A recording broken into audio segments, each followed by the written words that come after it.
Hey guys, welcome back to my channel. അപ്പോൾ Demonte Colony part 2 vengeance of the unholy part 1 ഞാൻ ഇന്നലെ ഉച്ചയ്ക്കാണ് കാണുന്നത്. Part 1 കണ്ടപ്പോൾ എന്ന് വെച്ചാൽ ബേസിക് പ്ലോട്ട് ഒരു സാധാരണ കാണുന്ന പോലത്തെ ഒരു ഹൊറർ ത്രില്ലർ, ഒരു ഫ്രണ്ട്സിൻ്റെ ഇടയിൽ ഉണ്ടാകുന്ന ഒരു കാര്യങ്ങൾ, അതിൻ്റെ പേരിലുണ്ടാകുന്ന കുറേ പ്രശ്നങ്ങളും ആ വീട്ടിൻ്റെ അകത്ത് നടക്കുന്ന സംഭവങ്ങളും. പക്ഷേ narration of the film, especially screen play, Demonte Colony first പാർട്ടിനെ കുറിച്ചാണ് ഞാൻ പറയുന്നത്. ആ ഒരു സ്ക്രീൻ പ്ലേ നമ്മൾ വിചാരിക്കും അവിടെ ഇതായി, പിന്നെയും മാറും വന്ത സുത്ത റിപ്പീറ്റ്, ആ ഒരു സാധനം പോലത്തെ ഒരു സാധനം. ഞാൻ കിളിയൊക്കെ പറഞ്ഞ് ഇങ്ങനെ ഇരുന്ന് കൊള്ളാം. ഫസ്റ്റ് പാർട്ട് കണ്ട് തീർത്തപ്പോഴത്തേക്കും ഒരു കംപ്ലീഷൻ ഇല്ല അവിടെ. അപ്പൊ നമുക്ക് ഓട്ടോമാറ്റിക് തോന്നും ഇതിനെന്തായാലും ഒരു സെക്കൻഡ് പാർട്ട് വേണം. 2015 ഇറങ്ങിയ സിനിമയാണ്. അതിന്റെ സെക്കൻഡ് പാർട്ടാണ് ഇപ്പൊ ഇറങ്ങിയിരിക്കുന്നത് 2024 ഡിമോണ്ടി കോളനി പാർട്ട് 2.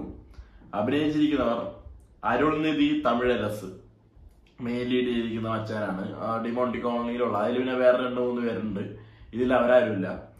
പ്രിയ ഭവാനി ശങ്കർ, ഈ പുള്ളിക്കാരി ഞാൻ ഇന്ത്യൻ ടൂലാണെന്ന് കണ്ടിട്ടുണ്ട്. അരുൺ പാണ്ഡ്യൻ, വേട്ടൈ മുത്തുകുമാർ, മീനാക്ഷി ഗോവിന്ദരാജൻ, സർജനൊക്കെ ആയത് നമ്മുടെ ജൂണിലൊക്കെ ഉള്ള മച്ചാൻ പുള്ളിയുണ്ട്. അർച്ചന ചന്തോക്ക്, ആരാന്ന് പറഞ്ഞൂടാ. Written and directed by R Ajay Gnanamuthu. ഈ പേര് കുറെ പേർക്കൊക്കെ അറിയായിരിക്കും. നമ്മുടെ കോബ്ര എന്ന് പറഞ്ഞ വിക്രത്തിന്റെ ഡ്യുവൽ റോൾ സിനിമ എടുത്ത പുള്ളിയാണ്. മറ്റേ മാത്തമാറ്റിക്സ്, ആൽജിബ്ര, ആ സാധനമൊക്കെ വെച്ചുള്ള ആ സിനിമ എടുത്ത പുള്ളിയാണ്. പിന്നീട് ഏതാണ് പുള്ളി ഇമൈക്ക നോടികൾ, പുള്ളിന്റെ ഒരു ഡയറക്ടോറിയൽ കരിയറിൽ എനിക്ക് ഏറ്റവും കൂടുതൽ ഇഷ്ടപ്പെട്ട മൂവി അതാണ്. നയൻതാരയും എല്ലാവരും ഉള്ള ഇമൈക്ക നോടികളുടെ കിടിലം സിനിമയായിരുന്നു.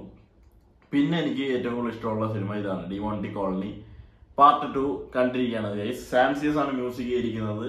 കിട്ടിലൻ ഒരു സ്കോർ തന്നെയാണ് ചെയ്തു വെച്ചിരിക്കുന്നത്. ഇതിന് എനിക്ക് ആകെ കൂടി തോന്നിയ ഒരു നെഗറ്റീവ് അതെന്താ ഞാൻ പറയുകയാണ്. ആകെ കൂടി 2 നെഗറ്റീവ്സ് ഞാൻ പറയാം. ഒന്ന് VFXന്റെ പാളിച്ചകൾ.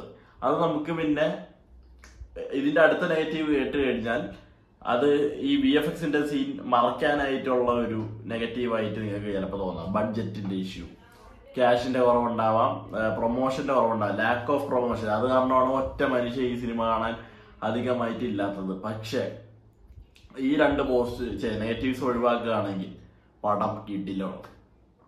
സെറ്റ് നല്ല എന്താ പറയാ, ത്രില്ലിംഗ് എന്നൊക്കെ പറഞ്ഞാൽ ഇങ്ങനെ അടിച്ച് പൊളിച്ച് ഇങ്ങനെ ഇരുന്ന് നമ്മൾ ശ്രദ്ധിച്ചിരുന്ന് കണ്ടുപോണ ടൈപ്പ് ഒരു ത്രില്ലർ പടം. അവരുടെ 2 പേരുടെയും നമ്മുടെ പ്രിയ ഏത ക്യാരക്ടർ ആണെങ്കിലും അരുൾനിധി എന്ന ക്യാരക്ടർ ആണെങ്കിലും രണ്ടും ഭയങ്കര കൺവിൻസിങ് ആയിരുന്നു. നല്ല രീതിയിൽ അവർ ചെയ്തു പോയിട്ടുണ്ട്.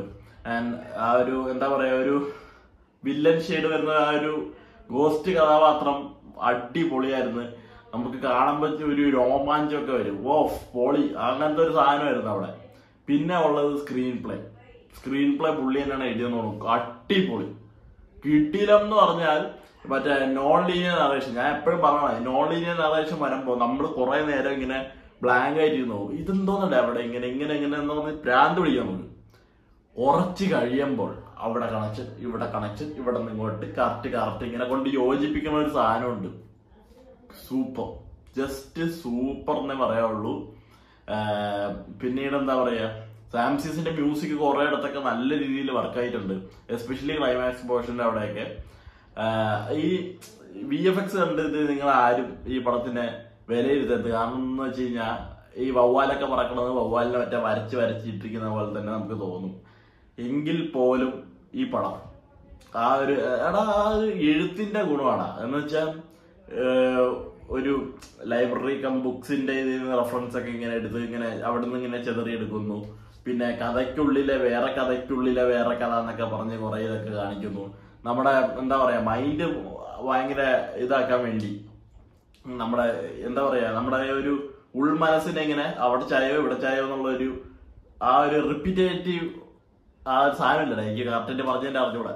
റിപ്പീറ്റേഷൻ വരുന്ന സീൻസ് കാണുമ്പോഴത്തേക്ക് നമുക്കിങ്ങനെ ഇവിടെ ഇതായി എല്ലാം കൂടി ഇങ്ങനെ മനസ്സിൽ കടന്നിട്ട് അവസാനം ഏത് നമ്മൾ ചിന്തിച്ചെടുക്കണം ഒരു രീതിയിലായി പോകുന്ന ഒരു അവസ്ഥയുണ്ട്. ആ ഒരു സംഭവമൊക്കെ ശരിക്കും വർക്കായിട്ടുണ്ട്. എനിക്ക് ശരിക്കും പടം വർക്കായി. പിന്നെ ഇത് ഒരു അടുത്തൊരു ഈ പടത്തിന്റെ നമുക്ക് വേണമെങ്കിൽ പ്രീക്വലിനും സീക്വലിനും പറയാം. 2 രീതിയിൽ കാണിക്കുന്നുണ്ട്. കാരണം എന്താണെന്ന് വെച്ചാൽ ഫസ്റ്റ് പാർട്ട് എൻഡ് ചെയ്യുന്ന എവിടെയാണോ അവിടെ നിന്ന് തന്നെയാണ് സെക്കൻഡ് പാർട്ട് തുടങ്ങുന്നത്. എന്നാൽ ഫസ്റ്റ് പാർട്ടിന്റെ ഒപ്പം നടക്കുന്ന പാരലി വേറൊരു സൈഡിൽ നടക്കുന്ന കാര്യങ്ങളും പടത്തിൽ കാണിച്ചു പോയിട്ടുണ്ട്. അപ്പൊ ഫസ്റ്റ് പാർട്ട് കാണാതെ ആരും ഈ പടം കാണാൻ കെട്ടിയെടുക്കരുത്. അത് ഭയങ്കര ദോഷം ചെയ്യും. കാരണം ഞാൻ വിചാരിച്ചു ഒരു ഫസ്റ്റ് ഹാഫ് കണ്ടുകഴിഞ്ഞപ്പോ പോയത് ഫസ്റ്റ് പാർട്ട് കണ്ടില്ലെങ്കിൽ കുഴപ്പമില്ല, മനസ്സിലാവുകയും ചെയ്യും. പക്ഷെ സെക്കൻഡ് ഹാഫിലോട്ട് വന്നപ്പോഴത്തേക്കും ഫസ്റ്റ് പാർട്ടിലുള്ള കുറെ കാര്യങ്ങളുടെയൊക്കെ എന്താ പറയാ ഒരു ഡെപ്ത്നെസ് നമുക്ക് ഇവിടെ ശരിക്കും ഫീൽ ചെയ്യുന്നുണ്ടായിരുന്നു.